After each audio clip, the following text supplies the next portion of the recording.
ഇപ്പോൾ ഈ ഒരു പൂ കണ്ടോ, ഒരു ഡേസി പൂവിൻ്റെ രീതിയിലുള്ള അല്ലെങ്കിൽ ആ ഒരു ഷേപ്പും കാര്യങ്ങളൊക്കെയുള്ള ഈ ഒരു ചെടി എന്ന് പറയുന്നത് കേരളത്തിൽ ഇതൊരു അധിനിവേശ ചെടിയായിട്ട് നമുക്ക് വെയിലുള്ളിടത്തും വെയിലില്ലാത്തടത്തും എല്ലാം തന്നെ പെട്ടെന്ന് തന്നെ വളർന്നു കയറുന്ന ഒരു കളസസ്യമായിട്ടാണ് നമ്മളിപ്പോൾ കണക്കാക്കുന്നത്. പക്ഷേ നോർത്ത് ഇന്ത്യൻ സൈഡിലോട്ട് ചെല്ലുമ്പം ഇതൊരു ഫ്ലവറിങ് പ്ലാന്റ് ആണ്.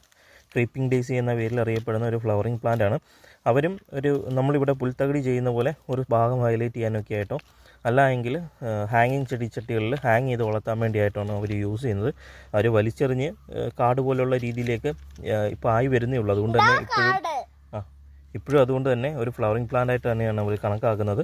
അപ്പോൾ ഇതിനെക്കുറിച്ചൊരു മെയിൻ വീഡിയോ ഞങ്ങൾ ചാനലിൽ ചെയ്തിട്ടുണ്ട്. അത് ജസ്റ്റ് ഒന്ന് കണ്ടു കഴിഞ്ഞാൽ ഇതെങ്ങനെ ഹാങ്ങിങ് ആയിട്ടൊക്കെ വളർത്താം, അല്ലെങ്കിൽ അതിൻ്റെ പ്രത്യേകതയും കാര്യങ്ങളൊക്കെ നിങ്ങൾക്ക് മനസ്സിലാക്കാൻ സാധിക്കുന്നതാണ്.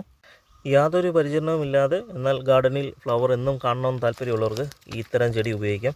പക്ഷേ അത് വളർത്തുന്ന സമയത്ത് ഈ കട്ട് ചെയ്യുന്ന തലപ്പുകളൊന്നും അലക്ഷ്യമായി ഇടാതെ നമ്മൾ സൂക്ഷിക്കേണ്ടത് അത്യാവശ്യമായിട്ടുള്ളൊരു കാര്യം.